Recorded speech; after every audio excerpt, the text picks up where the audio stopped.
Okay, this is Lisa Rudley, and I'd like to call to order the March 25th, 2020 board meeting. Okay, I'll lead us. How nice. Okay, and we're now remote. And Illy, if you would share the American flag, and I'd like everybody to join me in the Pledge of Allegiance. Everybody, please, if you can, stand. I pledge allegiance to the flag of the of the United United States States of America and to and the to the republic republic for which it stands, one nation, one nation, under God, indivisible, with liberty and justice for all. Thank you.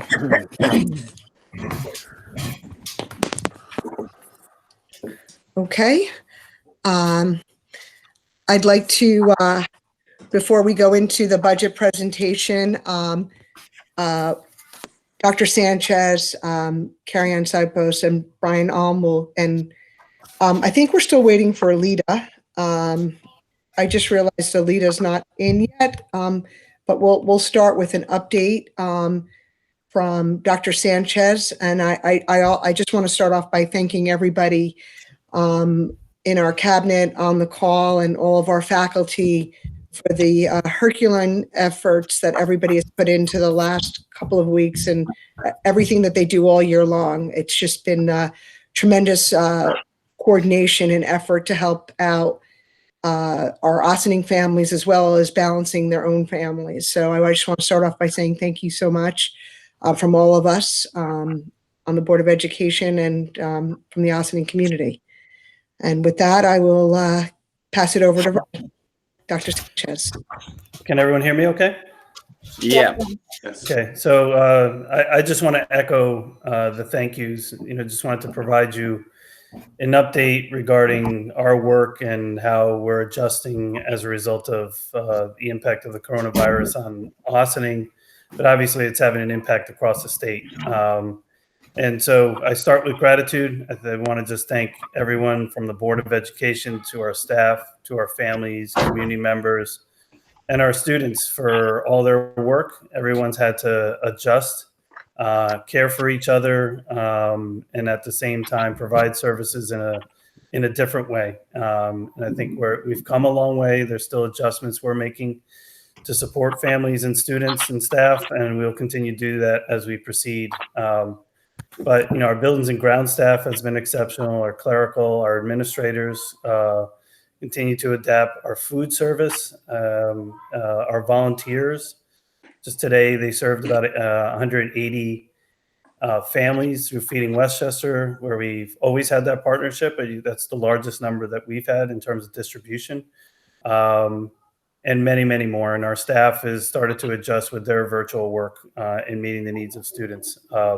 And more to come. So I just thought I'd give the cabinet members an opportunity to kind of share a little bit from what's happening from an educational plan perspective, our food services, some of the resources that we have, safety measures we're taking, and then just briefly on the school calendar. So I'm going to turn it over to Carrie Ann, start maybe a little bit with elementary, and then turn over to Brian to speak about secondary. Okay, so I want to thank you everyone for their support. And I just have to also thank my dear friend, Dr. Alm, and my dear friend, Dr. Sanchez and Alita Zuber in the cabinet. It's been amazing to be surrounded by such professionals and such caring humans. So thank you. I want to go line by line because it's important for you to hear everything that I think that we've been doing. So as we all know, the elementary crowd put together a 2-week plan for distance learning when we were first informed, right, that we were going to be out for 2 weeks. And that started with the coaches who framed out the learning and started the planning process. They created the ideas for 2 weeks to get teachers started because we had such short notice. Teachers were then brought into the process to review the plans and to revise them and what we call enhance them. And they started to populate the plans with all kinds of other resources. We used that superintendent conference day to really roll up our sleeves together, all the staff, principals, just to be sure that we had 2 weeks worth of work, thinking we were coming back. Self-contained special education teachers were given time to plan and to prepare for their children. All principals and all hands-on personnel in every building worked diligently to make copies because we were very fearful that not every child was going to have a device. So we worked very hard to be sure we had paper pencil going out to. We were trying to communicate and get everything into everyone's hands in all different forms. Because we were worried that not everyone was going to have access to our push out emails where we were communicating the expectations. And so even up to today, you should know that the principals are continuing to try to get those kind of hands-on things to kids. Parents are still reaching out who were not able to get it because when we handed them out in school, there were some kids that were absent. So we're working really hard to continue to be sure kids have what they need. It's important to recognize that fifth grade has always been a one-to-one building. So every child has a device there and they're on Google Classroom there. So our kids there were able to take home their devices, and they're working a bit differently than our K through 4 kids. So now we know we're not coming, we won't be back. So we're planning what we're calling phase 2 of this work. And it's very clear to us that our plans need to include new ways to communicate with families and with students. We've done a needs assessment in Park, Brookside, and Claremont around devices and Wi-Fi, and we are preparing to do another level of distribution come this Friday for those families that need computers in our lower grades and need help accessing free Wi-Fi in the community. And while we're really uncertain of how long we'll be out, our plans are underway. Again, it started, the coaches are framing out, again, some ideas for 2 more weeks. And they're working with principals, the coaches, principals, and some math teacher leaders are getting things going. Teachers will be brought in soon to jump into this work and to make the work their own, but at least we'll have in their hands something to start with. And hopefully we'll be supplementing this next round of learning with new learning tools. So I just have to say that in this next phase for us as elementary people, bringing math in focus to this type of teaching and learning is really tricky when you take on a constructivist approach to math where kids should be touching things and building and making sense of things first.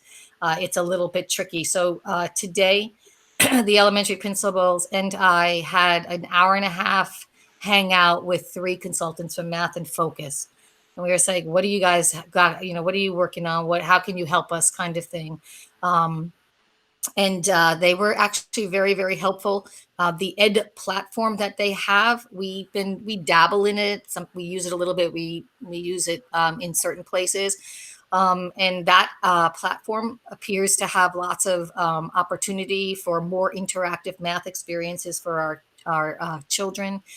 So we will be working with Math in Focus, probably setting up some professional development with teachers to be sure they really are comfortable with that platform and can bring it into the expectations for the next 2 weeks. So we were really happy. We reached out to them and we felt some relief hearing how they could service us. And we have some professional development time with them. So this will work out really nicely, and they'll do some hangouts with teachers. Here's the other thing that I need to just say out loud, that we are super, like everyone, sensitive to the emotional wellness of our students. And in all our planning, we take this very seriously. We're working morning meetings. We're going to get our social workers involved in this next level of planning to help us with some circles. and pushing that out, working with kids in that way. And we also will soon be asking families to fill out on a daily basis, children and families to fill out what we're calling a reflective survey.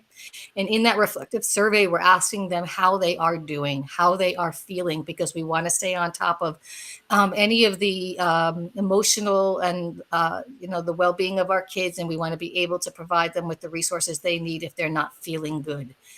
So that is something that will be going starting in the near future. So we'll be asking families every single day, how are you guys feeling? How are you all doing? And how did this learning go today? What went really well? Can you give us some information about what you need, so that we'll be on a daily communication through an actual communication tool. So I guess, the other thing that comes with the next phase when we go to those other ways to work with our kids and their family comes, this other part of the work, which is being sure that our teachers are really ready to take this on. And so along with Dr. Alm, we are setting up for some professional learning. We have almost a whole week filled of people volunteering to teach teachers, colleagues, all kinds of things that they will need to enhance the next 2 weeks and to make this next part of learning even more enriching and more interactive. And that's where we are. We're working really hard together. I have to say, this is a time for offerings. This is a time for kindness. This is a time where we are going more public with our practice than ever before, because we have a lot to learn, just as educators in general. And so while it's hard, it's very heartening, and I'm very, on many levels, very emotional. I feel like we're off to a good start, and we have good plans to make it better. Thanks, Carrie Ann. Good evening, everybody. I too would like to begin with a place of gratitude and specifically thank the board for their support in these tough times. Faculty, administrators, my colleagues, it's been really amazing to see everybody come together. So I'll try not to be redundant or duplicate any of the things that Carrie Ann had shared that really cover kind of district-wide efforts, but including the preparations. She's kind of already summarized what the preparations were like at the secondary level. So as to be expected, at first this week, it was a bit overwhelming for everybody involved. That's natural. But the credit goes to all the educators, admins, sports staff, clerical, you name it. Our whole district has been humming.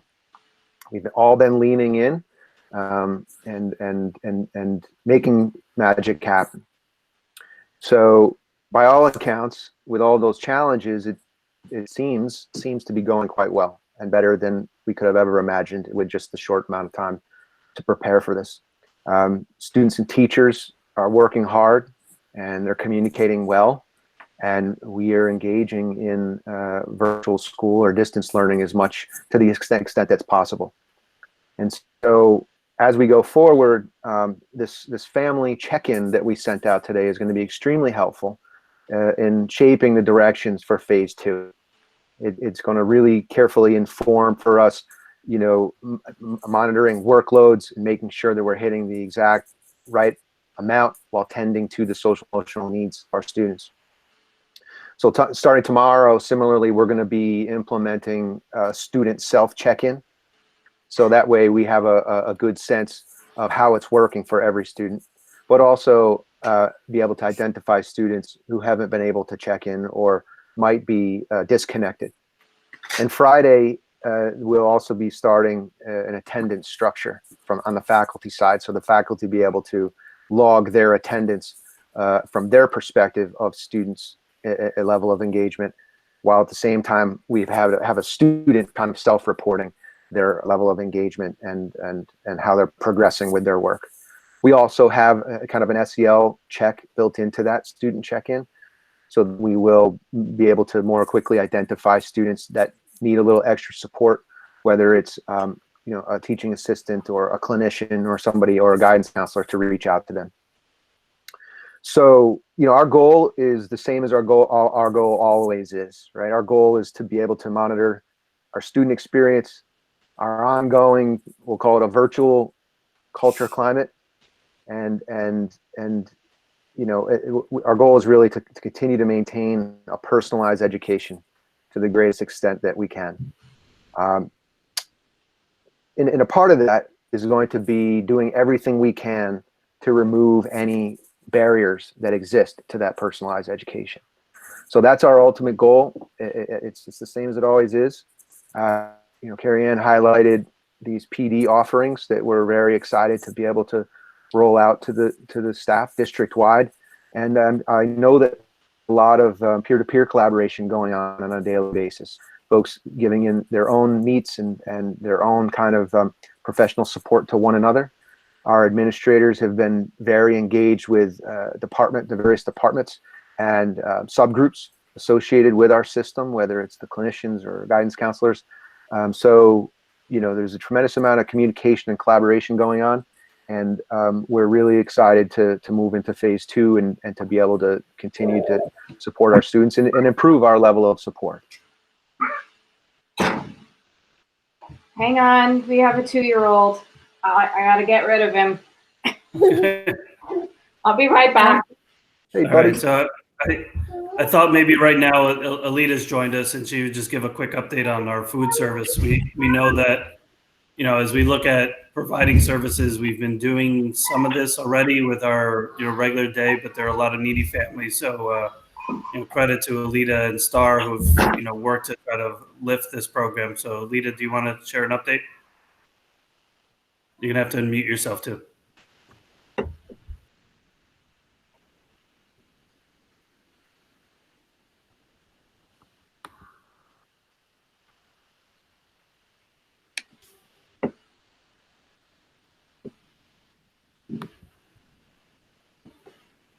I'm sure what she's saying is profound.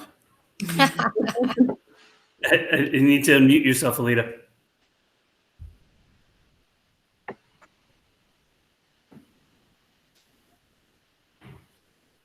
Who's the leader? Can you unmute her? There she goes. For the first, I just want to go over the business office in general. For the first time, we've paid staff remotely successfully. We had no issues, which was very impressive. So we paid everybody successfully remotely, and that's very significant. That's time we've done it. Alita, can I ask you to, I'm sorry, we didn't hear the beginning. I think you were unmuted. Could you just start? We first want to welcome you and say hello and thank you for everything that you've been doing. And we've all been saying that. And I know you joined, a little while ago when we're listening in. So, if you could just start from the beginning, that would be great. Where you're checking. Thank you. Good evening, everyone. This is Alita Zuber. I'm the Assistant Superintendent for Business, and I'm excited to be on this epic phone call conference call. First time we're doing it. And it's also the first time we've made payroll payments remotely, which is impressive. And we had little to no issues. So I just wanted to thank my business staff for that. We've also made vendor payments remotely from people's homes. And there were certain people who had to go out and actually physically make payments to people via paycheck. But over the most part, we had no issues. The other thing I wanted to point out, as Dr. Sanchez referred to, is the fact that we had over 2,400 meals to our students in less than a week. And the 2 sites that we are providing meals to students from is Park High School from 11 a.m. to 1 p.m., both breakfast and lunch. So as of last Thursday, we've fed over 2,400 meals to our families. All right, so obviously I want to thank, there's a lot of thank yous to go around. We've noted it before, from Alita to Carrie Ann, Brian, and the entire district and community. And in addition to that, I just want to thank the community. I know they too have put forth efforts to support the need for food in our community for various families. And then I just want to remind everyone that we continue to try to evolve and send out various resources to our to our families and give them updates on what's happening. Whether it's in the form of our website. We've provided sort of this family educational plan guide that's available. I'd ask and remind families of the Just Ask. That's also, well, we've used it primarily for budget purposes over the course of the years. It's a good space to ask general questions if regarding procedures, but obviously they can always reach out to their building principals via email. And social media has been a platform we're using to get out information. Today was the first time I tried a Facebook Live session with families, and we had just seemed like a large number of individuals seemed to have viewed the session, and there were some good questions that we were able to answer on the spot. So we'll continue to try to do that over the course of next week as well. And then the last two pieces I just want to highlight, it's just safety. It's worth repeating the safety measures that we want everyone to continue to take, from good practice of washing their hands, but also the importance of social distancing. It's something that I know as a board we've looked to maintain our track open, but it's really important that our students, if they're watching this board meeting and or their families, remind each other of the importance of social distancing, and if they were to use the fields, that this is basically for individual type exercises, and still we want individuals to be separated by a minimum of 10 feet. And we've asked some staff to oversee the fields, but nonetheless, things can happen, and we need everyone's help in this. And then finally is just school calendar. The executive order basically ends on Wednesday of next week. And the question becomes, what happens thereafter? My sense, and this is just, there's nothing official, is that it will be extended. And it looks at this point, but that there could be the April break that exists in our calendar could be something that will still be available to us, albeit, it's not all of us will be at home, but that will be a transition in our calendar that we'll have to anticipate. But more to come on that. It's not official, but I'll put something out to community members and staff should it be verified and be facts. So that's our update on our response to the coronavirus. I think there's a lot of things that are going, that we've lifted and done well, and I think there's a recognition that there's items that we know we need to improve on, and we're working towards doing that. The survey that was just given out to families, actually, by last count, I think there were approximately 400 plus responses, and we put that out probably around 2:00 this afternoon. So that's a good number.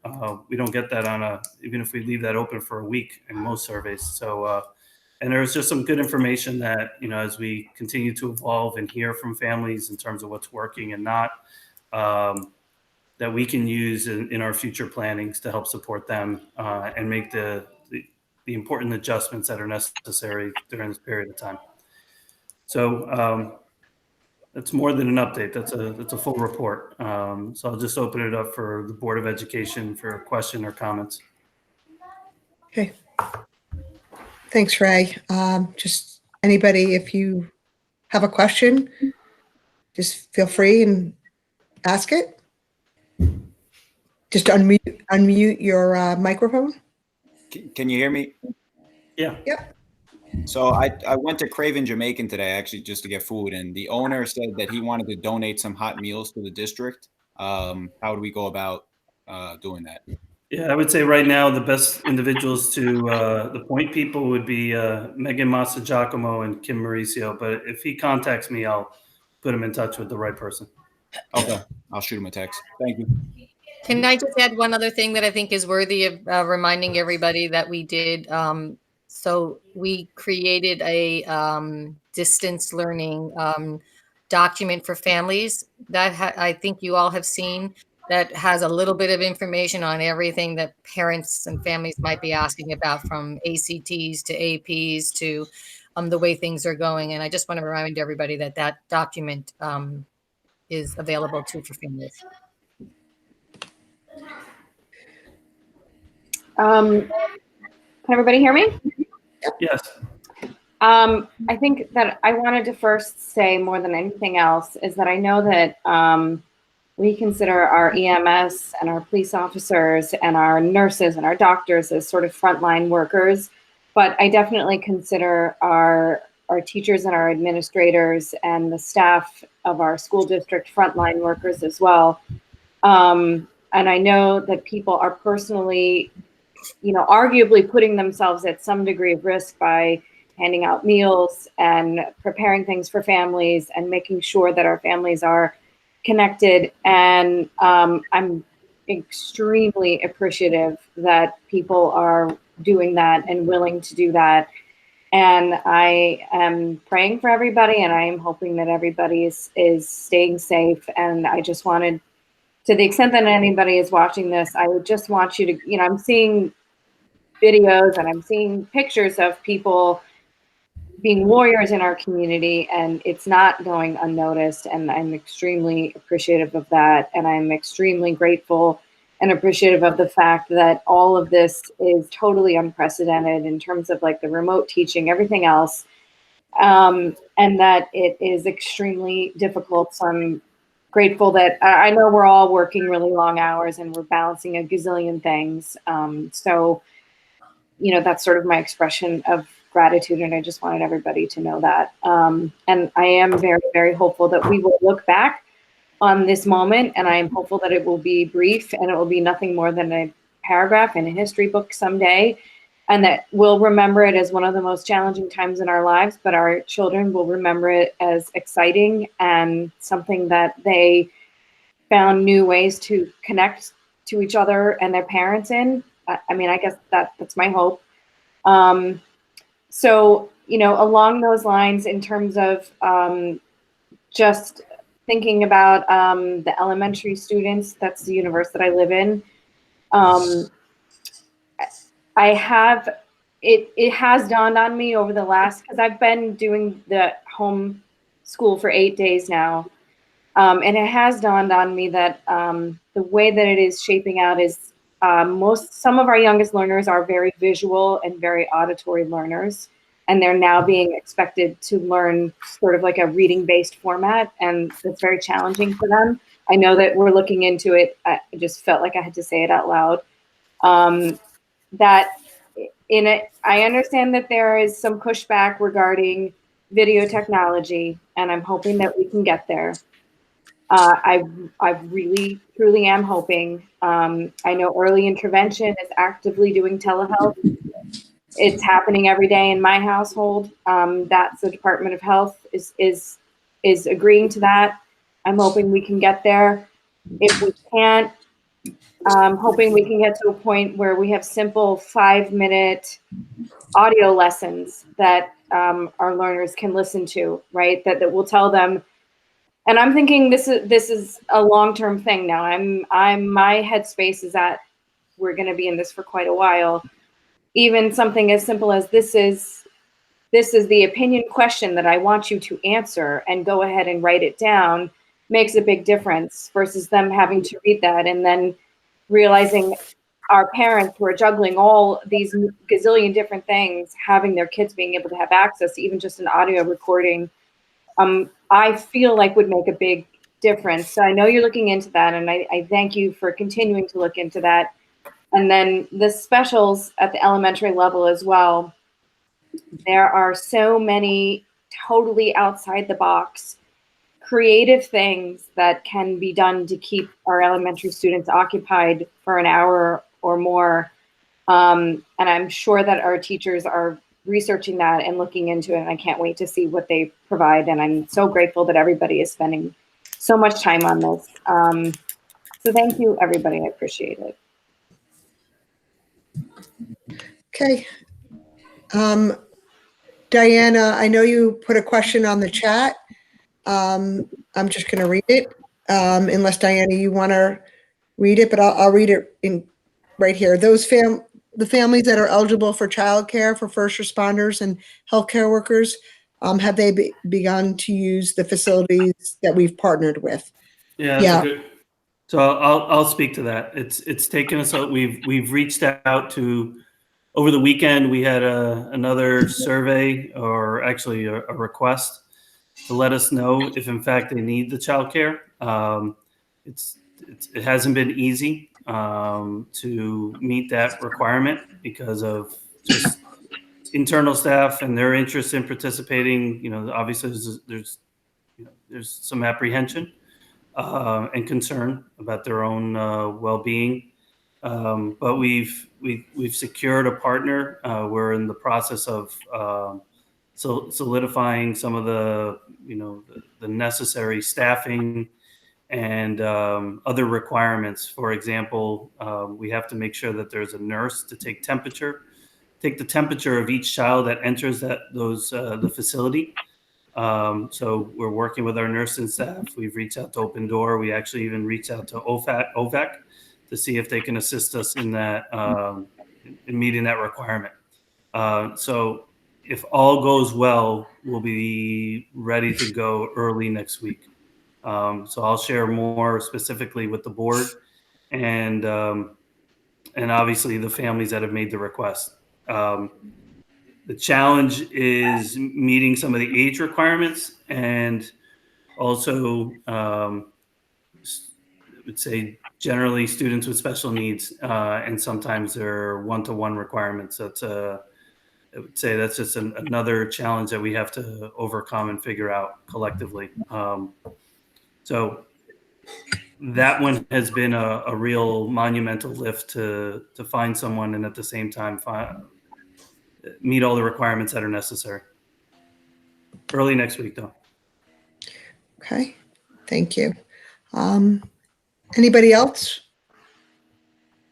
Because I have a couple of comments, but anybody else want to ask their questions or comment? Just unmute your mic.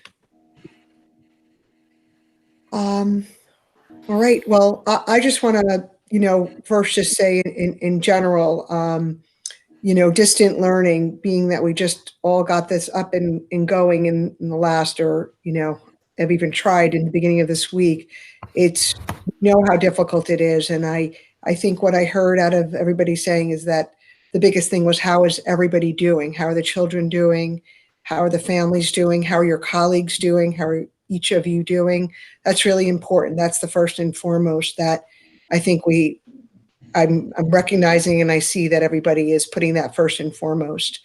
In terms of, the state testing, 3rd through 8th grade state testing, and NYSESLOT and alternate testing has been canceled for the year, and that takes a lot of pressure off of delivery of instruction. So thank you, everybody, for updating us on that. I think there's still questions to be answered in terms of region exams, finals, grading, delivery of instruction. And as Dr. Sanchez and everybody has pointed out, that delivering instruction and the one-to-one needs of our, most vulnerable students sometimes cannot be replaced by distant learning on any level, and for our general education students either. So this is just monumental.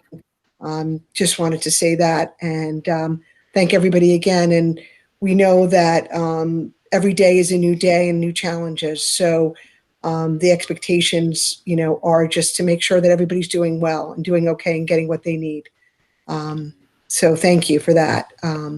I wanted to also make sure that we have, because we're going to be moving into the budget presentation in a few seconds. And I just want to make sure if anybody has any more questions to ask now, and we can certainly do that afterwards for board when we have more board dialogue.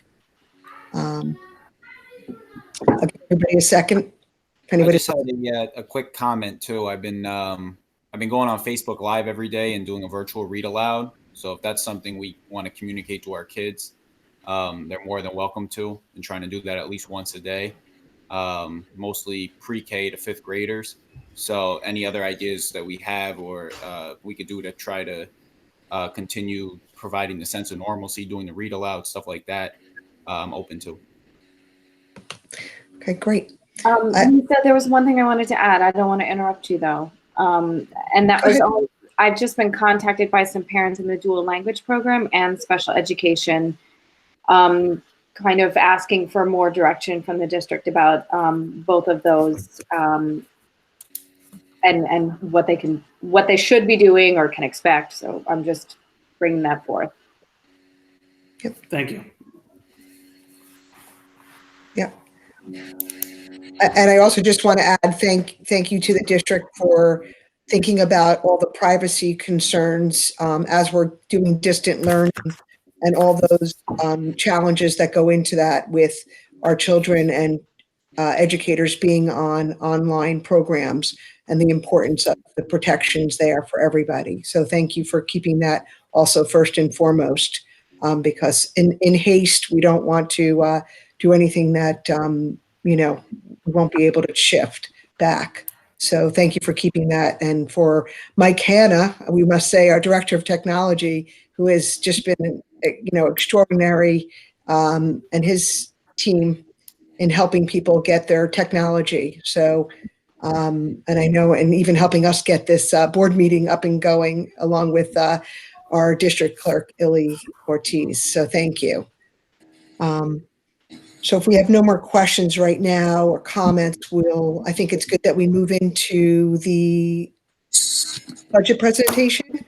So, and then there'll be more time for more dialogue after that. So Dr. Sanchez and Alita. Okay, I'm gonna do my best to practice this before.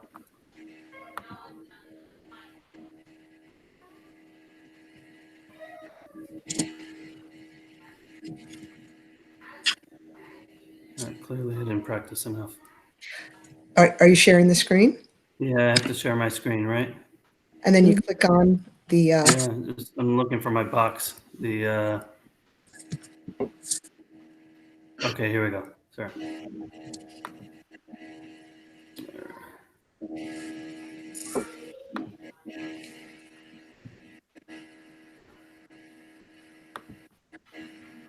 Okay, can everyone see my screen? No. not yet. Next time, if you wear glasses, we can see the screen and the reflection of your glasses. Yep, There we it's coming. There we go. We got jokes. I tried. All right, just give me a moment. I'll take the time now to appreciate the lipstick murals in the back of Alita's room. Oh my God, you can see that? Yes, and they're great. I can't see it on when I show it. Oh no. Change position. All right. Can everyone see the presentation? Yep. Yep. All right. So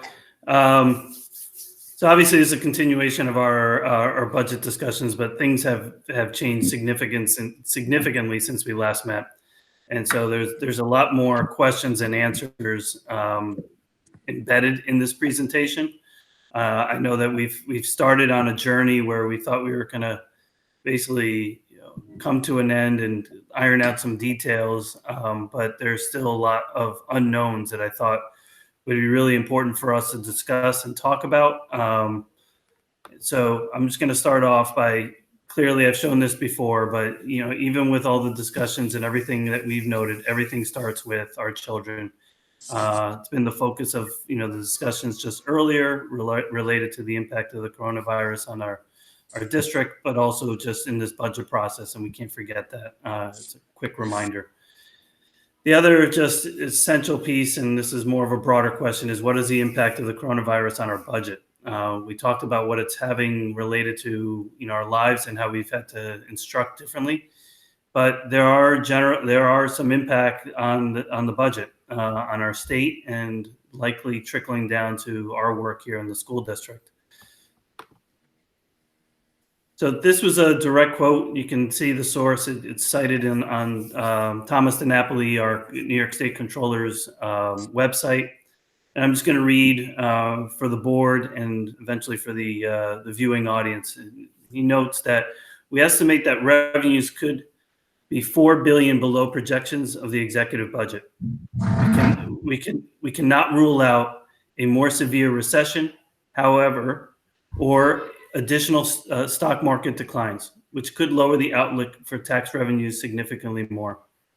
We have entered a new economic reality. No one knows how long the situation will last, but we must prepare to meet the financial challenges it poses for New York right now and in the future. It goes on to say that the state's pension fund also faces challenges. Financial markets remain in turmoil as we near March 31st when we calculate the fund's year-end value. So the reason for sharing this is just that clearly the coronavirus is having an impact on the economy. Things have slowed down. Revenues have been lost. He's projecting approximately $4 billion of lost revenue. I've seen reports where that number could be a little bit more or a little bit less. And clearly we've seen the ups and downs on the stock market. But I would also share too is, in the context is not only what the impact might be for this year, but also, as we project out into future years, when we look at the impact on pension and potential health insurance costs or premium costs. So these continue to be unanswered questions. Some of them budget we need to do. First of all, is how will voters cast their votes as relates to our budget? Will we have a normal timeline in terms of our budget vote, or will that be extended? There's discussion of moving it to June. And there's also been discussions of having sort of a consensus vote from the Board of Education, where that would be the adopted budget. The other parts of it is, other questions relate to, will state aid be reduced? If so, what is the direction that we as a collective board with school district take? We've heard potential flat state aid to potential reductions. Keeping in mind that about the estimates, and Alita can correct me, but it's about $700,000 increase in state aid that we estimated. So that was just based on the executive budgets. Other questions include, will there be any mandate relief? As the legislators look at it, are there any things that they might help us with that could address or mitigate or address some of the costs that we have currently and maybe be a cost savings? The other bigger question that we're asking ourselves, and I wouldn't say bigger question, but one of the essential questions is, what might we want to consider now to address the future? We are looking at our budget currently. We know that there are a variety of expenses that we anticipated for this year that are no longer expenses because our schools are closed. So that being the case, are there potential items that we anticipated paying for next year that we might be able to address now, as well as just items that we need to consider replacing for next year as well. For example, books that were distributed to students. I had a conversation with our director for cultural arts, who went, and it should be noted, went door to door to distribute instruments to our students. And he's worried about those instruments coming back, maybe not in the conditions they were originally. The computers we distributed, and anticipate another 200 computers being distributed this Friday. Those are all questions that we need to consider, and those are things that we might want to do now as we think about the future. The federal government's decision with the stimulus package, is that going to have an impact on our school finances? Can we project the impact of this year's crisis on future budgets? And I mentioned pensions and healthcare. And the other part, and kind of related to the now and future question, is there an opportunity now in this crisis that we can address financially, and something we should consider? Additional question is, what is the impact? Now we get to the really at the student level. What's the impact of the closure will have on our student learning? While we're continuing, and there's a lot of great efforts, as were noted a little while ago, there's going to be student needs, different student needs than what we anticipated when we started this budget process. So we're thinking really carefully as an administrative team, and we don't yet have the answers about what are some things we need to consider, whether that's summer or over the course of the year, that we need to really look at to make sure that we address the impact of this long-term closure to our schools, and the relation, and also thinking about it through the lens of social emotional needs of children. How will the length of time impact our future programming? The longer we're out, shifts and continues to be a question that we may need to consider as we go forward. And the last one, and it's a question, conversation I had with SED, are there some mandates and specific programming that they're going to ask us or require us to offer. One of the questions we asked the commissioner the other day was, will they mandate summer school while we offer it? Maybe there are, it's just, we're not sure if there are other requirements associated with that. And also just keeping in mind, we had a conversation earlier with our directors. Maureen had mentioned maybe a need to increase the number of students that we serve in our ESY program. That's our extended year program, primarily to serve students with special needs. We also even had a conversation with our director of E&L, Ms. Nancy Dela Cruz, and she mentioned now that there might be more students that remain needing E&L services more than what we anticipated. And is that going to be something we need to consider related to staffing as we go forward? All unanswered questions. These are just some items that we look at and we can do. Don't want to say they're solid just yet, but these are items that we can do without impacting the budget at all and reshifting some of the anticipated expenditures when we first proposed the budget to the Board of Education and to the community. One is addressing music education class size in music classes, primarily instrumental, is larger than we want to see it. And adding a music teacher would be beneficial in terms of supporting that. And also a potential social worker or clinician to support elementary, primarily to support more of the family needs. And this is more so in anticipation of, what we might see this long-term impact having on students, but also just in general, we know that there's a need for more clinicians, particularly at the elementary schools. Budget reallocation is something we're looking at, and it actually relates to the now and then. We are looking and having conversations with our facilities director. There are facility improvements in our budget currently projected for the 2021 school year that we might be able to do this current year because our schools are closed and start to address. So he is carefully looking at, we'll have a better sense by April 1st, which is when we have our next board meeting, where if there are items that we can do now with the current and existing budget that we might come back to the board and make the request that we address them this current school year. And then in turn, that provides us the opportunity to redistribute some of the resources that we anticipated spending next year to address various needs that we have for students, whether that's in the term of more extended day, whether it's an additional staff member. All those are potentials that we're all really carefully looking at right now, and are still, I wouldn't say it's really black and white. It's still a little bit gray for us as we continue to think about what's happening around us and our student needs. Items we're still researching. We gave you a sense of what we want for after school, but we're trying to still solidify that. Capital projects, the facility subcommittee met, I believe it was Monday, and we started looking at some plans, and that also needs to be solidified before obviously the budget is approved, or we would be in a position to present something for final approval. We looked at, particularly specifically the library at the high school. Some of the thoughts were adding a second floor. I think it involves a lot more discussion. And also we need to consider the costs associated with it. And then also researching, and again, this comes back to what are the needs of our students, other kinds of offerings that we might want to offer, we want to present and have opportunities for our students over the summer that can help address their needs. This serves as a reminder. This is where we are now. And I would say you can see the asterisk that says we're waiting for state aid. Our tax levy our increase is still at 1.51. And you can note the budget amount is $137,558,000. And the appropriated fund balance is about $2.4 million. And certainly that could shift based on revenue projections potentially being less. And that's a broader question that we might want to have with the board.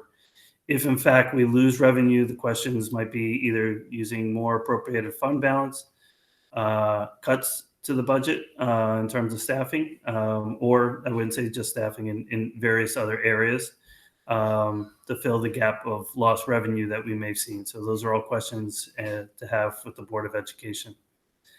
And these are the important dates that we continue to remind ourselves. We've added some board meetings. We might want to consider some additional meetings just based on what we're seeing and anticipation of what we might hear coming from the state budget. You know, we like to say that everything will be finalized maybe this weekend, but by all accounts, it's likely that we may not hear it till April 1st, which is when the state budget needs to technically be completed. But yet knowing that these are unprecedented times, so whether that happens on April 1st is still to be determined.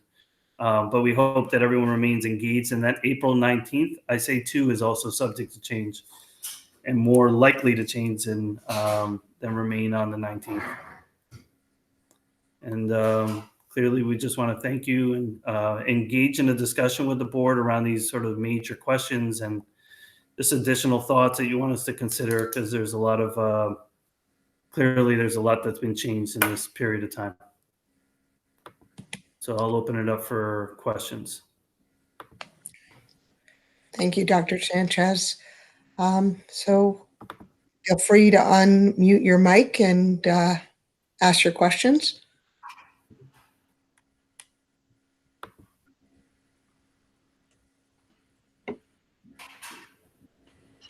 I guess I'll start with a question. I know now that the 3rd through 8th grade tests are canceled. Can you share a little bit with us about some of the expenses that were associated with that, and that now? Yeah. Well, that's a good example of an area that we anticipated having, having to use or having to pay for. I don't have the exact number in terms of what we spend. It is a significant amount for 3 through 8, and I believe we added 4th grade science as well to the scoring. So this year, that's money that's not going to be spent to this point because the exams have been aren't going to be offered to our students. So we can get to the number, but it's a good example of, in the now, having some savings that we might want to use strategically to address needs and give us greater flexibility for next year. And then on the other side, you brought up of ordering, Chromebooks and technology and textbooks and instruments. We don't even know those numbers, and we're still, working through ordering and just getting through that, ordering. Yeah, so I would just add, we've asked, it was only today, Mr. Morrison had shared his concern regarding the distribution of the instruments and the impact it might have on just the actual instruments themselves. We've been addressing, and teachers have been fixing them throughout the year, but now that they're out of our hands for period of time, they may come back in conditions that call for them to have to be replaced. Similarly, in the area of textbook, and I would say textbooks were more just our classroom libraries were really they were given out to students, and I can anticipate that some will come back, in less than desirable condition, and some will come back in pristine condition. In either case, I think we need to be ready, and it's never a bad idea to have more books in the hands of our children. So those are things we're thinking about. And I just want to share for the board too, as it relates to technology, Mr. Hanna has estimated, based on conversations with Dell and other providers, that it's about a 4 to 6 month lag, if I'm quoting him correctly, to receive computers. So if we're going to do that, the sooner we choose to do that, the better, because we don't want it to impact the 2021 school year. Okay. Do you have any way to possibly approximate the type of money we're talking about not being able to spend? Like if we were to say, let's do what Virginia did, school doesn't go back in session, are we able to approximate what that means financially in any way? Yeah, that's more of a, I'll leave that to turn that over to Alita. As I told you before, we are in the process of estimating our fund balance. So when we estimate fund balance, we look at expenditures actually all the way through the end of the school year and make estimates, but we have not done that exercise for consideration of the whole school year being not operating in a full school year. So when we do our encumbrances, we base it on the school district actually being in session for the full year. But we have not done an exercise where we said, hey, wait a minute, we're not actually in school session for the full year. Where are the expenses going to lie? So we can look at because in that instance, we wouldn't assume any additional supplies. We wouldn't assume any additional field trips. We wouldn't assume any additional, we would still assume salaries and benefits. That's the business expense that would still be fully realized because we're not laying people off. But other smaller expenses, normally we would assume that we would annualize. We have not gone down that path yet, but we can do that. I think it would be helpful just in terms of if we are asked to approve major decision making. And I'm more than I want to say, just I don't have an understanding of whether that's $1 million or $5 million. So I think it would be helpful. Yeah. And then taking into account, of course, what happens in the summertime and things that I know Dr. Sanchez brought up in terms of trying to deliver services to our families because we don't know where we're going to be. We're in, yeah. So that's going to be very hard to estimate. Right. Right, and that's being estimated for the following school year. Yeah. That would include expenses for the following school year budget. It wouldn't be part of the That's current year. Yeah, that was going to be my question. When that is discussed or when you do figure out what it's going to be, what's going to be left over. I think we talked about that in either the last meeting or the meeting before that. What happens when you have that excess money left over at the end of the budget and it rolls over into the next? How freely is that going to be able to be utilized in the next budget, being that it's leftover money from an already approved budget? So technically, we're supposed to have 4% unappropriated fund balance. That's the free to use money. So right now we are at 6%, which is about $2.5 or more million over the 4%.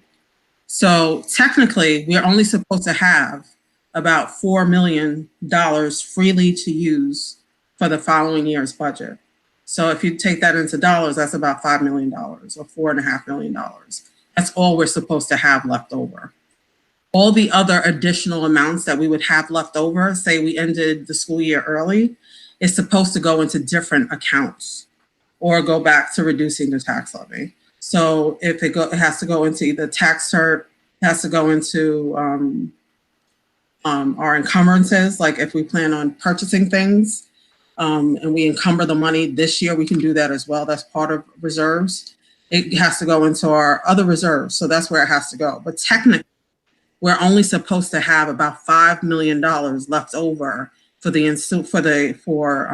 unappropriated fund balance. So that's the amount of money that we need to pay for anything that we think we need for the upcoming year's budget. Okay. But if we end the school year earlier and we aren't spending as much as we need to, then we will have additional fund balance. We will be over the 4%. I can guarantee you we're going to be over the 4%.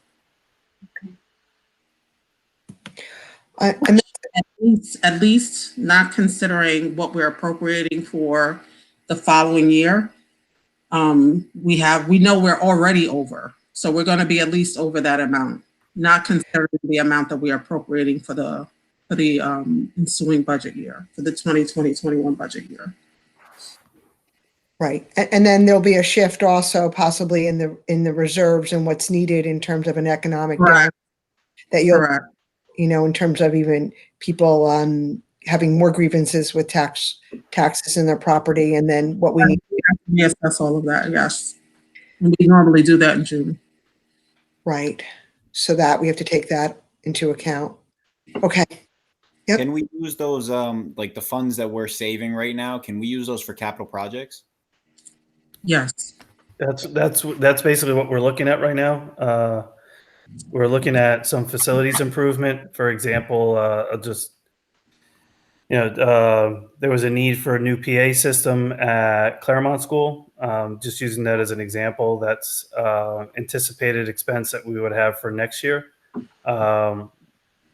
Mr. Mance, our director of facilities, is looking at potentially doing it now while schools are closed. If school closes for a longer period of time, let's just say the extreme, which is through June, then that's probably an area where we may want to consider trying to do, and then it offsets next year's budget, and we can use those funds towards student. We don't necessarily have to fill it with more capital improvements. We can begin looking at those funds and using it towards student programming, staffing.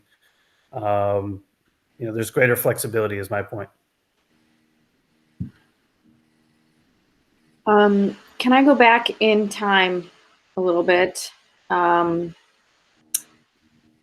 Just because I missed speaking at the last board meeting, which was, I feel like it was literally a universe ago, and everything's just so drastically changed. But I think, as everybody knows, I always like to look to the past to figure out what kind of trends we're seeing and what that might do to help shape our future decision making. So if it's okay, I kind of want to share my thoughts a little bit about where my thought process was, I guess 2 weeks ago.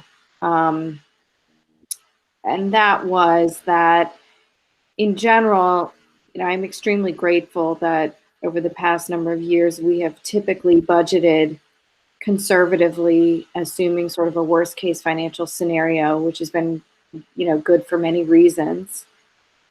To the extent that, as of March 11th, I wasn't worried about covering a large tax cert case, even if the worst case scenario came true. And I wasn't worried about the district's ability to cover a large TRS increase. And looking at the numbers, I wasn't worried that we would be caught short due to an unexpected capital expense, such as like a sudden need to upgrade our phone system, right? And I think that everyone has taken a really close look at the reserves this year and has put in a lot of work around that effort. And, I was certainly at a point where I was actually comfortable starting to draw down on them for various projects and proposals, not necessarily for operating expenses, but for, a large capital project. A robust after-school program in the elementary level. Philosophically, my opinion was that there was money to be spent there that I was comfortable spending in a prudent way that was on non-reoccurring or sort of semi-reoccurring expenses. Extra busing, after-school programming, field trips, academic competition fees, even an extra psychologist or a social worker. And, philosophically, I was also okay having these things, even if we weren't entirely sure that 10 years from now, we were going to be able to keep them. And where that was coming from was, it doesn't appear that we ever forecasted, 5-10 years ago that we would have these reserves the way that we had them. So I was comfortable that we might be able to continue them and sort of find a way. I don't necessarily know where I stand now. I don't think any of us can possibly know that now. I feel like the situation is changing day by day. Again, going back in time, I certainly think, and I definitely still think this, and I still think that the need is going to be even more, whenever we do come back to school, that robust after-school programming, programming that's amplified across all grade levels, including elementary levels, programming that includes buses, summer school that includes buses, all of these things to support our students are going to be extremely important, and I hope that we will continue to keep looking at them, even though everything is extremely uncertain. I think I said this to you privately, Dr. Ray, and I'll say it again now, that you come to me and you say, I think we need XYZ amount of Chromebooks or XYZ amount of iPads for students in order to get them on the track that they need to be, and I'm going to support you in that endeavor. And I still repeat that as well. So I guess just I'm looking forward to having more dialogue, to the extent that we are all dealing with ridiculously unknown, unquantifiable variables. I don't know what else to say other than these are my thoughts. Thank you, Catherine. Okay. Anybody else? Just unmute your mic. Frank? So it's Frank, yeah. So, I'll be short just to not echo everything else everyone said. I guess, and I know we're doing this, we didn't specifically put it into the presentation because there's so many things to cover right now, but we do need to really revise our projections for sales tax for next year and really take a very, very conservative approach on that, and that will affect this number as well. But I think we should anticipate, having a fraction of what we were anticipating getting in there. And the other thing that you brought up, Ray, is, the last time we had a similar forecast like this, we got an increase in state aid, but then we also had a gap elimination program that basically a lot of that aid back. So I think just being realistic and where the revenues are at the state level and what the projections are, we need to be able to take we need to be ready to take a pretty big hit, would be my estimate. Thank you. Thank you.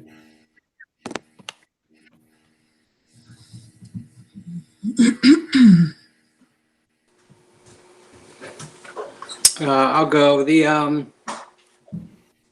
Obviously all this is subject to change in a week or two when the budget's done. I think actually, I know, Ray, in the presentation you said we left off at 151. I think the last presentation we had, we were at 1% as a levy. So obviously have to revisit that number.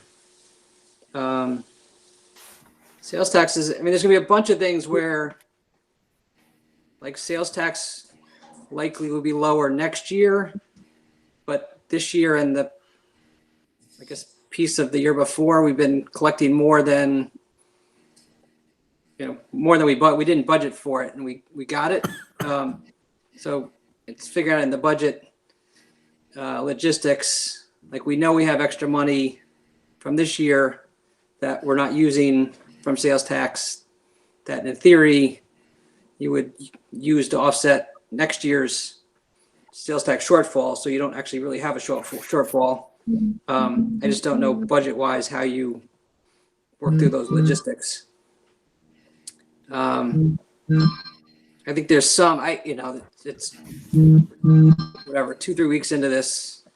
I don't know if this will gaining traction, but it seems like, again, going back to, I think, Catherine's question about how much we could have left over, depending on the scenario here.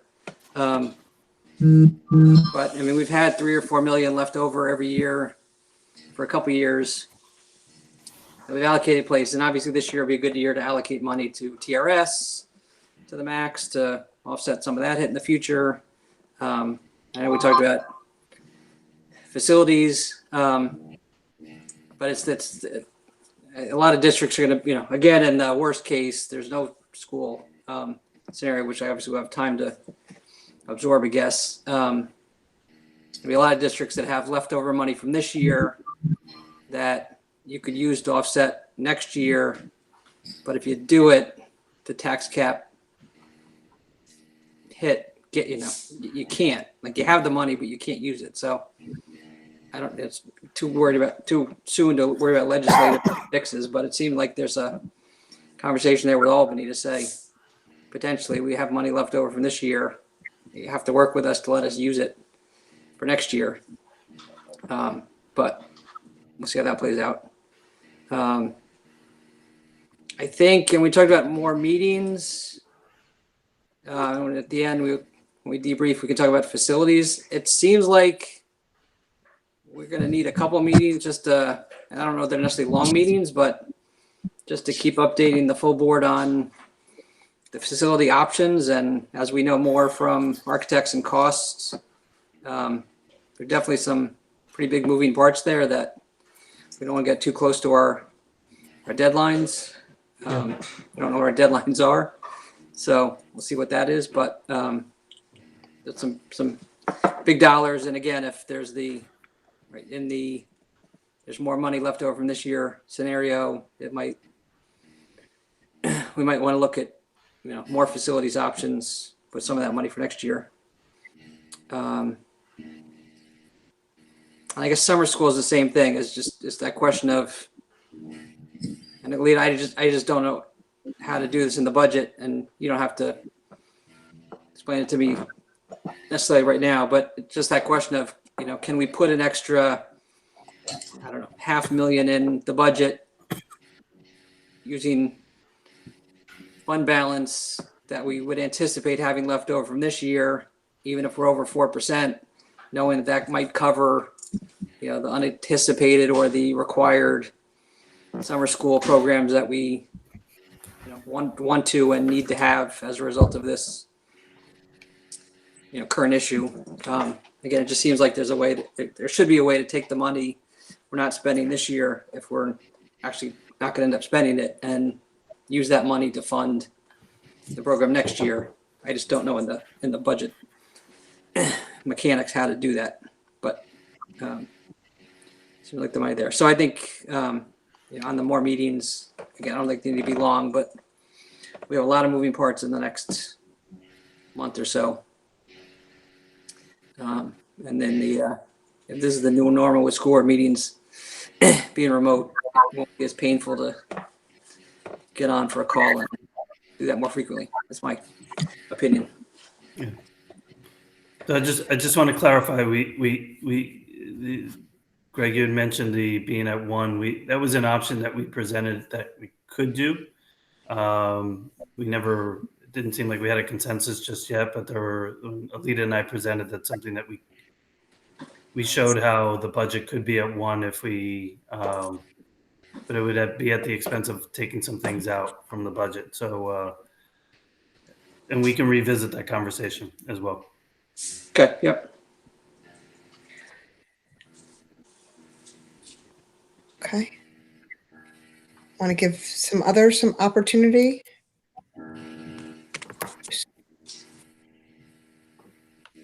Anybody else? No, wait till you unmute your mic. Okay.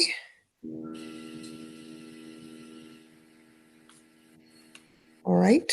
All right. Well, I guess that finishes our presentation of the budget for now, to be continued. We do have some other items to go over in a minute.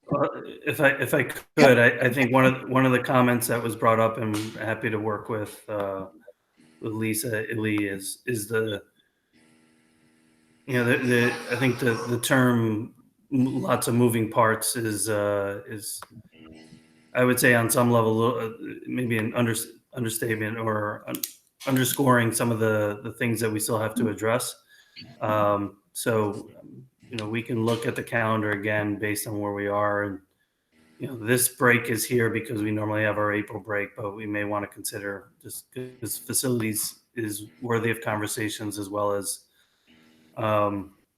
contingent on what the final state budget is. There might involve also more conversations. And thank you. I would think we definitely want to try and meet that April 7th, 8th kind of a date. Yeah. Okay. For both the reasons you just said. Okay. Thank you. All right. We'll have some more time for board dialogue. Illy, do you want to share the agenda, or would you like me to share the agenda? I'm happy to do that too. I have it right here. Okay, great. Thank you. You're welcome. Thanks, Illy. Thank you again for all your hard work in making sure we have everything we need to make this happen. Really appreciate it.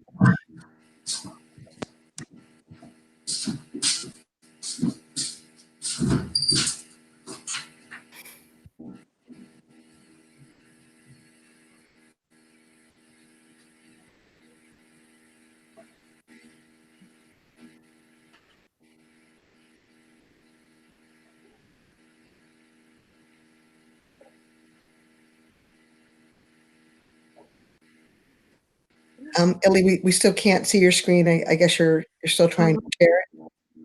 Is that,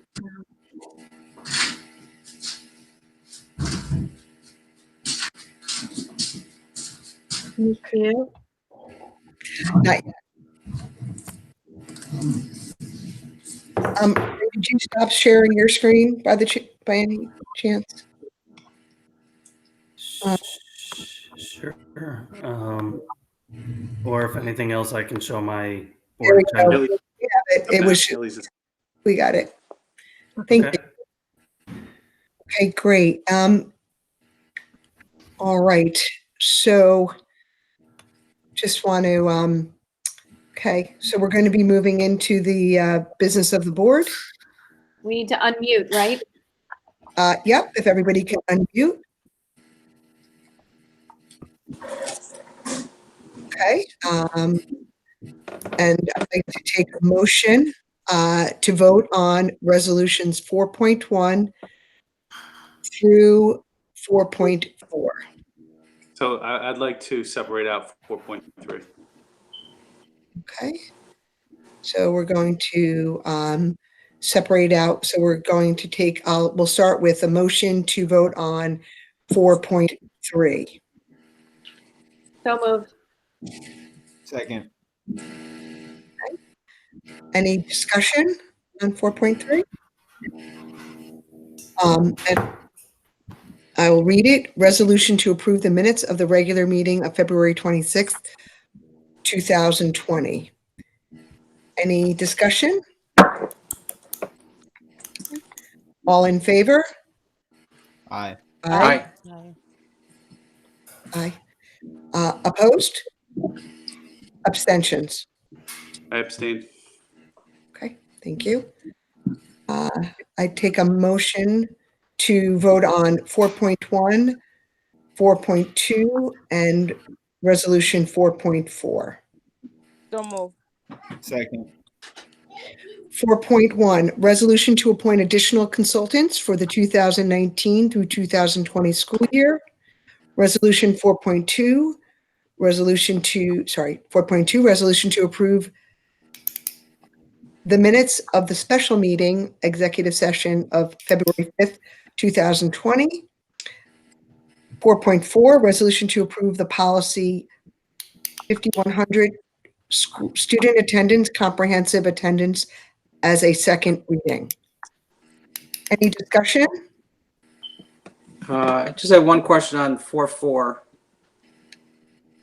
which may not have a great answer, but I was going to ask how this is the fairly significant attendance change.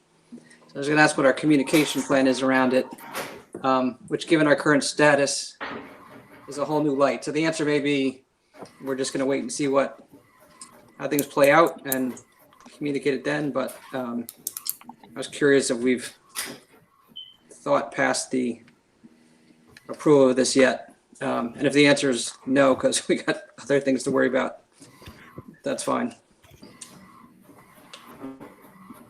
Yeah, I'll respond, and if Dr. Alm has anything else to share, this is first of all, I just want to thank everyone's effort in getting to this point. Mr. Hancock, Ms. Langley, and there's been a committee of staff members with broader input from the staff at the high school.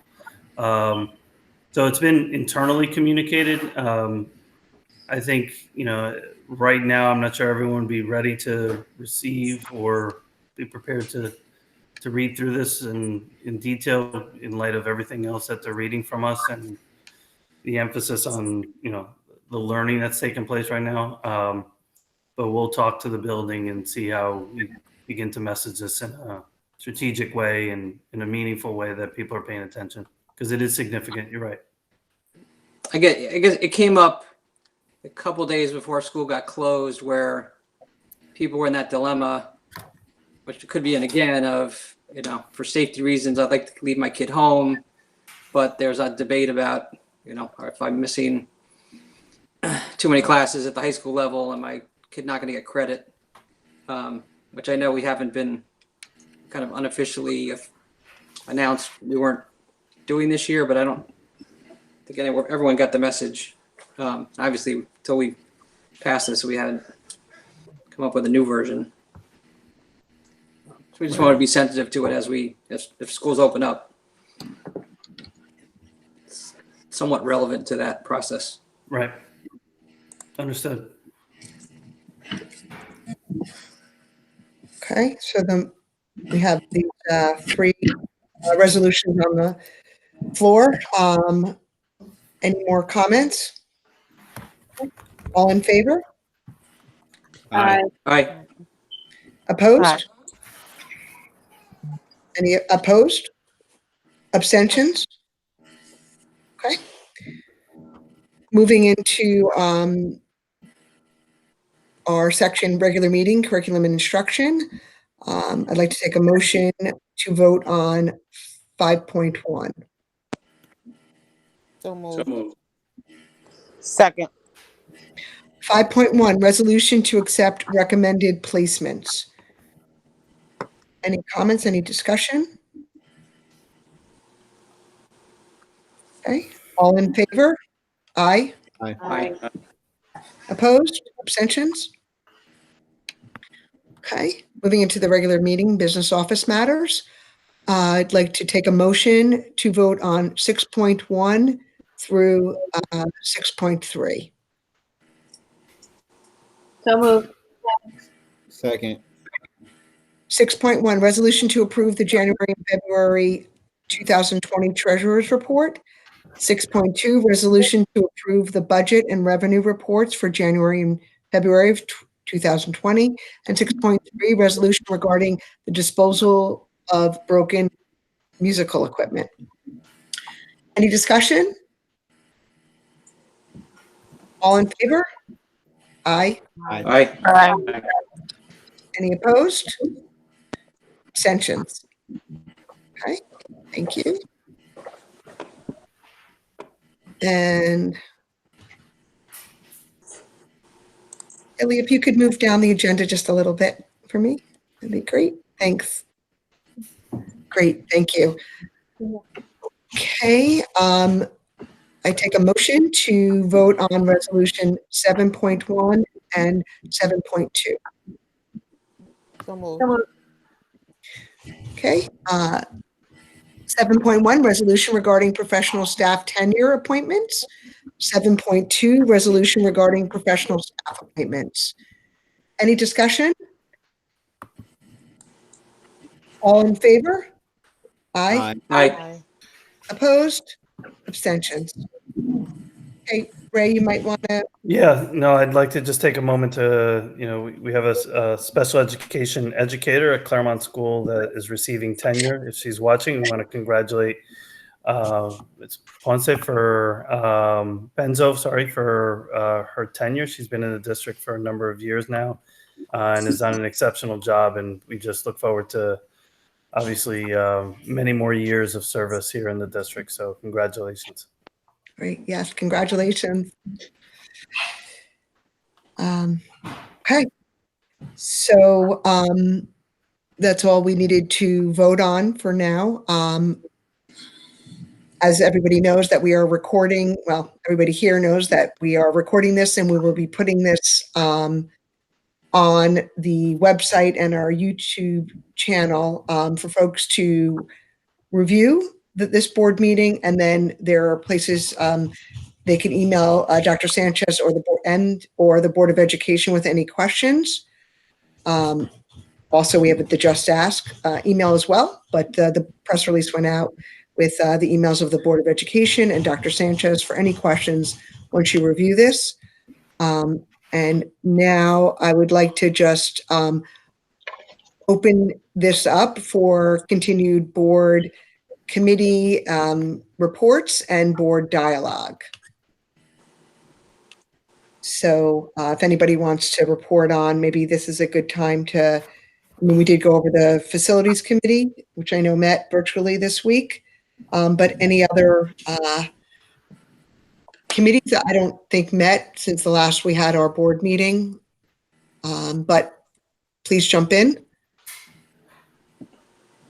We didn't meet, but just from an advocacy committee perspective, I do have a concern that in all of the very real other things to worry about, that our census may be overlooked.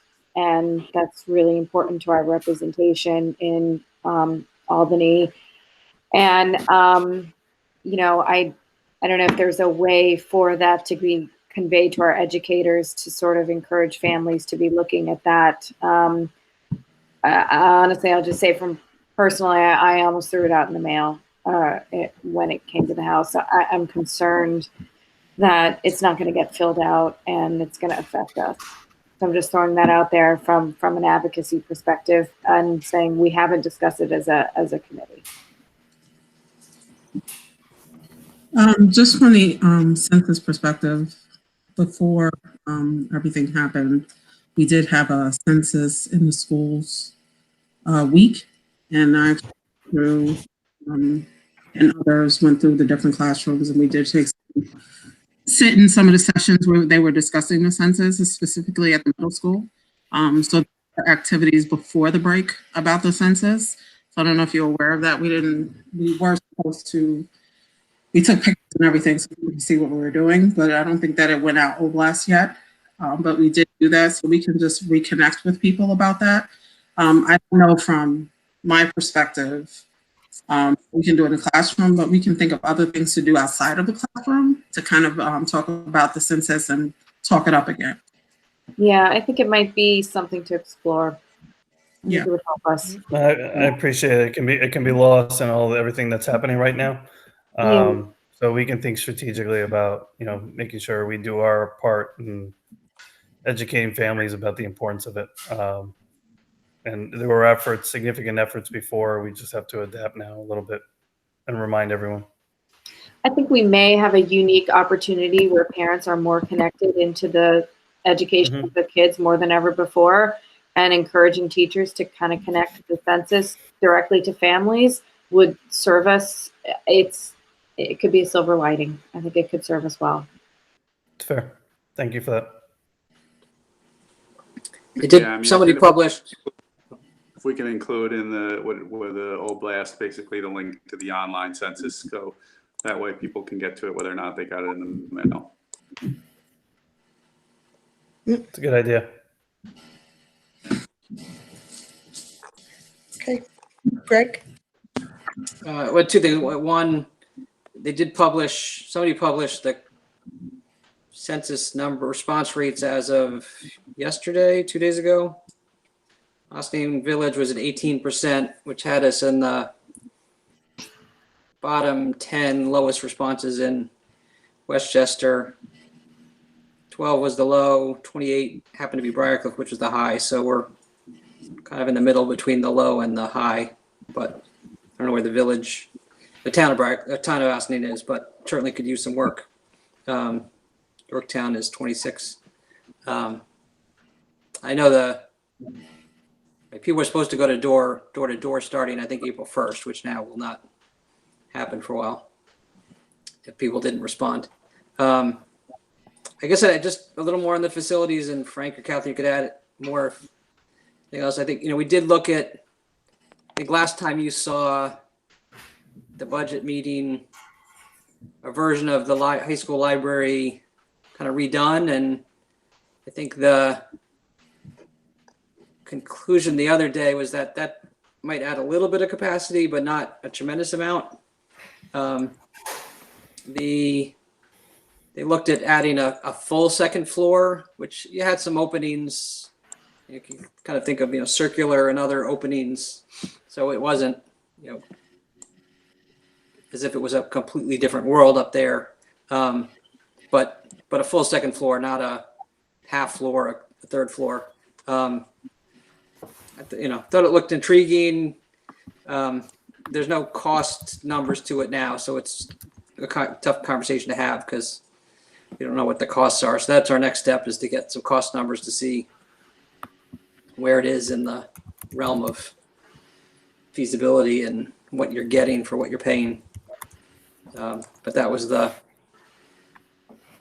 leftover. It's still either way. I think even the options we looked at last time look like they might be bigger than we have in the current budget. So there's some work we need to do to get that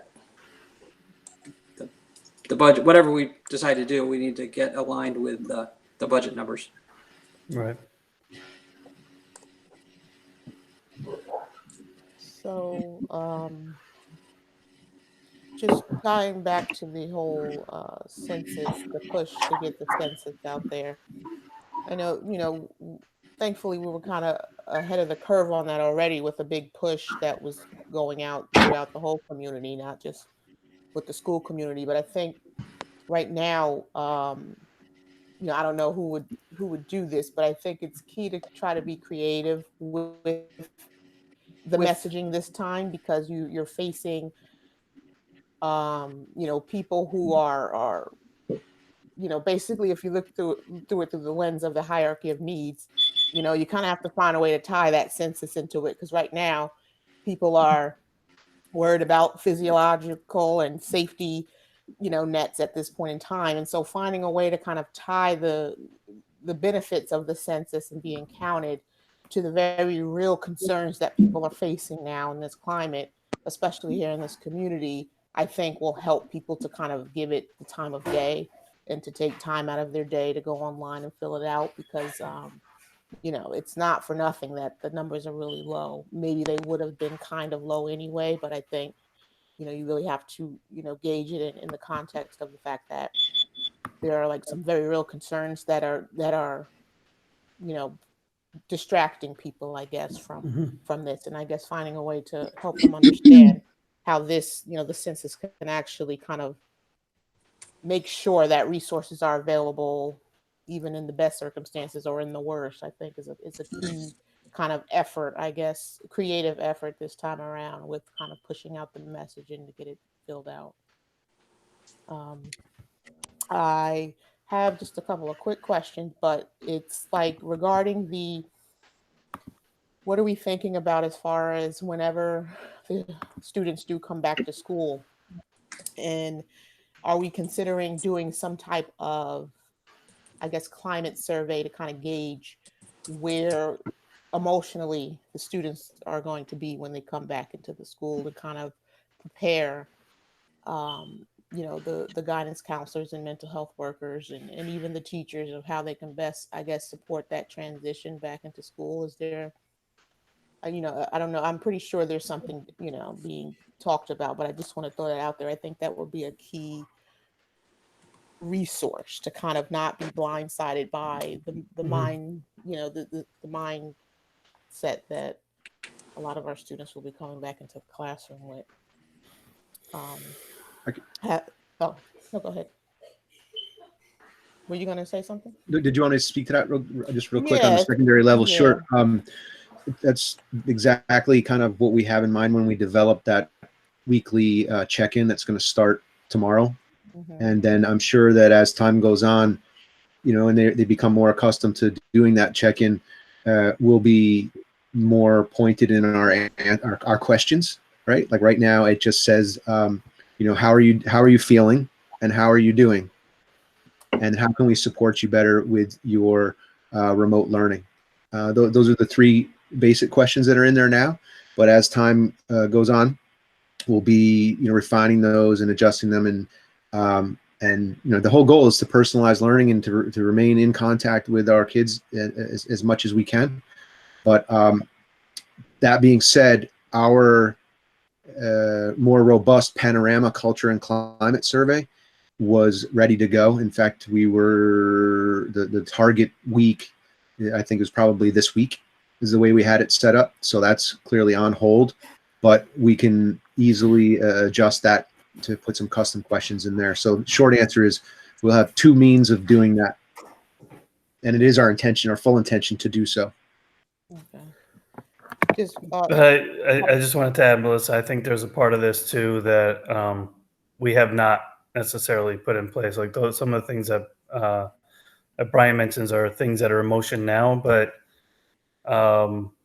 structures when we return, I think involve further conversations, contingent on when that is, and what we're hearing from students along the way is kind of probably going to guide us. But to be fair and honest, I don't think we've really gotten to that point. I think we know what we can do, but I don't, we're sort of more so in the now and trying to address the things that, and trying to gather information that we may not necessarily, we don't have the kids in front of us, and we just want to make sure that we have some of that data. And, the survey that Dr. Alm is mentioning is going to sort of give us a little bit of a sense, but there's a lot of things we're adjusting to now. And right, yeah, understandable. I'm just throwing it out there because it's an important piece that we're going to have to consider. Right. So and for everyone, I would just add, I know we're mentioning students, but I think we need to be cognizant of the impact on staff, impact on families. It's everybody right now, and so we're cognizant of the SEL and the needs for students, but our families and our teachers. Let's just say it out loud. There's staff members that are teaching and trying to engage our students, and yet they too are teachers of their own children while they're home. And that's just those are all things that we're all juggling. So being there for each other and being supportive of their social emotional needs is something we all need to be cognizant of. Right. I just had a quick. Oh, sorry. No, go ahead. If it's say on that one piece of talking about our teachers, and then if somebody gets sick, if a teacher has teaching her own children and teaching our the students of Ossining, and we can't expect some people to get ill with the virus. So I know that there's a discussion, I'm sure, about I don't even know how you would substitute this. So it's just, again, unprecedented, but I know that those are scenarios that are very likely to happen. Right. So really quickly, Brian, could you just touch on how, in this very unique circumstance that we're supporting, I guess, the upperclassmen who would be seeking out the guidance counselors and things of that nature at this point in time of the year? Do we have anything in place to kind of help them, remotely, juggle all those things that they would normally be handling at this time of the year? So to Ray's point, I really appreciate the way he framed it, is that, all of this is a work in progress and it evolves every day, and we're going to try to get better and better at it. But, clinicians already have what we call like a caseload.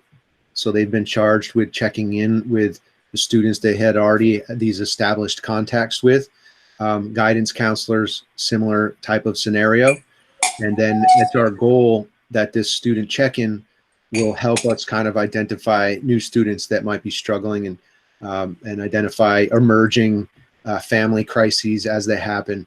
That's not the only means is the student check-in, but I think our teachers, our educators in general, who are in constant communication with the students, will be our best means and mechanism for this. With those established ongoing relationships, they're going to be, best identify and then refer students to, more intense or direct, shall I say, clinical support if need be.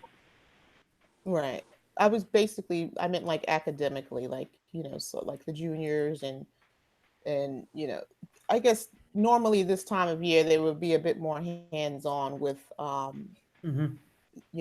I guess supports and trying to transition to that next step after high school. And I'm not, this maybe it can't be answered now. I guess I'm just throwing it out there. Like, how long this goes on could really impact like the juniors and the seniors who are trying to kind of, get that school-based support to kind of, cement their plans after high school, so to speak, or, the ones that would normally lean heavily on the school for support in that area. But, I'm just throwing it out there. I was just curious. Agreed. I mean, that's a huge point. I really appreciate the fact that you're raising it here. I mean, there are some really concrete considerations like, graduation and, we were talking about students of distinction and, prom. There are all kinds of things that will emerge that we're going to support kids around.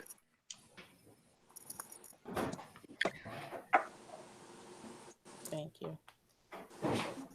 I could just share an example that my children, who are both my two remaining children in listening, are in high school, and our guidance counselor reached out to us today regarding scheduling for next year, to update our school counselor on one of my children who goes to BOCES and what those services are like. And the BOCES teachers have reached out to my son. So we're starting to hear, and through the Remind app also, we're getting notifications too. So it's been very helpful. So I started receiving notices earlier in the week.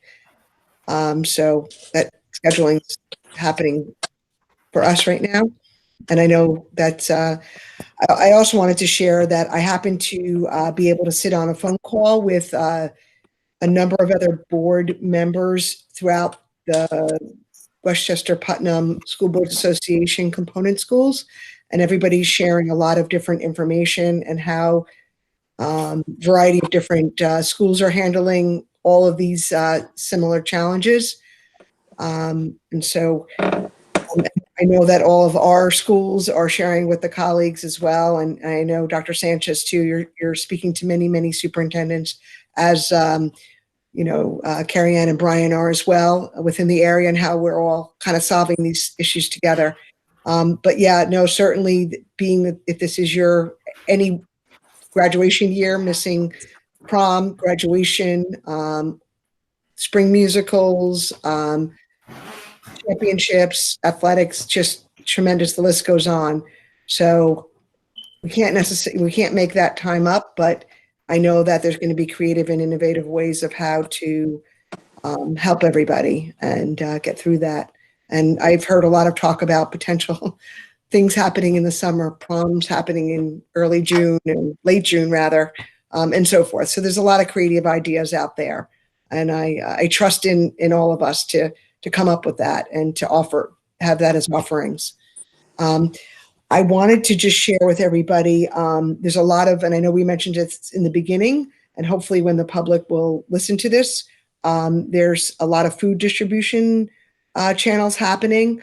There's bags of non-perishable food that's being distributed on Tuesdays and Fridays at the Recreation Department from 9 a.m. to 11 a.m. and at Market Square from 12 to 2 p.m. and Bethlehem from 4 to 7 p.m. And then also the Galata House is helping with delivering free meals and also doing some tomorrow, Thursday from 4 to 6 at the community center and at Stop and Shop, and also doing some deliveries there. So there's a tremendous amount of work happening in all our variety of different communities in terms of making sure that that everybody's getting food delivered. And I see a lot of groups on social media trying to identify their neighbors, whether they're elderly, vulnerable, immune compromised, or just really scared to go out to help each other. So it's been pretty amazing very amazing, as we've seen in a number of crises that we've had in our history. But again, with the social media channels and people just trying to connect, I'm really glad to see that this has been up and running in our community. So kudos to everybody that's helping out and that continues to help out. So, and I think that if anybody has any other resources that they want to share, I know our school website has resources. The village and the town on their websites have resources, variety of different resources out there in terms of health questions, in terms of food, community service, food deliveries, and just overall what the community is being asked to do by our governor and by our county legislator and so forth, county executive. So every day is a new day. And Dr. Sanchez, thank you for doing that Facebook Live. I'm sure that it was extremely helpful for people to hear you live and where they can to get some answers and for you to share what's going on in these times. So I wanted to see if anybody else has any more thoughts before we adjourn. I want to give everybody an opportunity to say a few words. Just two quick things. Frank, I'll Greg, go ahead. That's fine. One, this is a nice story, and hopefully we get more of this, but the MBK group is having a virtual meeting tomorrow, so that's a nice little story to get those guys connected. And we've been thinking about reaching out to the mentor group and figuring out how we can mentor during this period. But is that, and then just this is sort of piggybacking on what you were saying about these seniors in particular are going to lose potentially a lot of the senior moments. I lived in Virginia and went to college in Virginia. I've talked to a lot of people down there this week where they're out of school for the year, and their kids have already lost all the spring sports, all the proms, all the graduations. So I know it's so hard to focus outside of Ossining at the moment because we've got enough going on here, but that whole grade is gonna experience this together really across the country, which is, I guess, neither good nor bad, but we'll have to figure out, have to pay attention to what other people are doing around the country with their seniors to help replicate those moments, as well as tie them into the fact that they're all going to show up at, college or work or whatever the rest of their lives. They're gonna have some stories that they will not be alone. Which, again, hopefully we can be creative, but we're not alone in this. So, thank you, Frank. Yeah, so I just want to, the comments were made earlier in the meeting, but I just wanted to thank Carrie Ann, Brian, and Ray for, in this time when everybody's got to be disconnected, we're really working hard to find ways to keep kids and families connected. We're an international school district. I mean, we've seen what's happened in Italy and China and France, and the latest stories out of the Wall Street Journal, or the spread elsewhere. So I appreciate the check-ins that we're going to do with our students, and we have done, and we will do. I think it's going to be really important as they're, struggling with families overseas, and with this, with all the circumstances swirling around. So I think it's so vital, and I'm glad to hear we're doing it. And I know we're figuring it out as we go, but it's such a key component in all the work we're doing right now. And I really appreciate, Ray, as you said, all of you have families, all of you are taking care and educating your students at the same time, just as all of our educators are. And so it's really a very selfless act to really kind of put the efforts you are into making sure that the meal program is coming off Alita. I mean, such a huge need for the community and so vital. So I just really appreciate you prioritizing and making this a top priority as you deal with all the other top priorities that you have in taking care of your own families. And so I just want to thank you for that. It's so important, and it makes such a difference. Yeah. Thanks. Thank you, Frank. Anybody else? And I just want to also comment, Alita, it was really helpful to hear how many meals you were able to deliver and how it went up. And I know the coordination, and you opened up to saying that you were able to pay our employees, which is really important in a time when, you know, so many people feel so uncertain. So thank you for that. And just the effort that you put in even prior to actually closing, knowing that this might happen. So just thank you for that. So 1 second, I do have a final question. I'm sorry, I should have asked this earlier. It was in my notes, but I overlooked it. I know that in times where families are together, some families that are more unstable than others, those prone to domestic violence, can have an uptick in concerning incidents. And is there anyone who can speak to any outreach that's being done to the most vulnerable families that we think might be susceptible to some of that circumstantial sort of issue?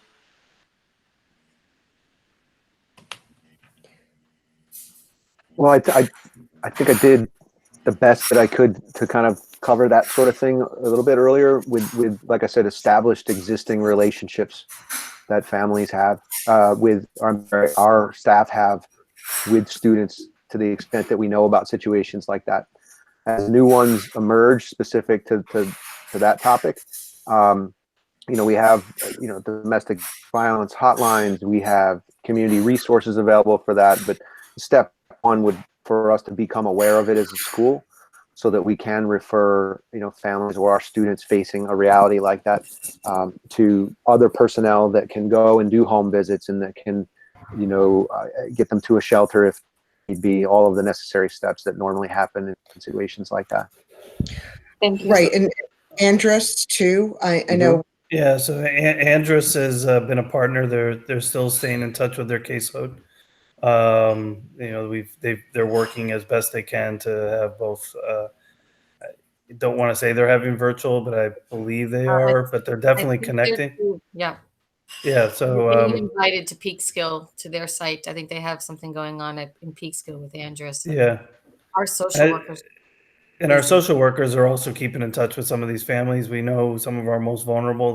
They're looking at what we'll call tier 2 and tier 3 type families where they may need additional support, and they've been working with. So there's that level of, and we're just going to have all eyes and ears open, right? When teachers reach out and others start reaching out, we have to all be cognizant that we got to look for signals that, you know, we may need to respond in different ways.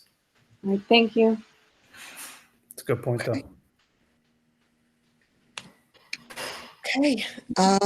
Any final thoughts before I take a motion to adjourn? Any final thoughts?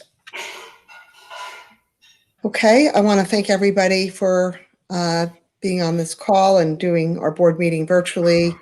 And we're expected by the next time we have this meeting to hopefully have it at least viewed live for our community, our public. So we're hoping for that. That's what we anticipate. And with that, I wish everybody well, and thank you again for everything everybody's doing. I'd like to take a motion to adjourn our board meeting. So moved. Second. Okay, all in favor? Aye. Aye. Good night, Thank you, everybody. everyone. Good night. Good night. Good night, everyone. Good night. Good night. Thanks.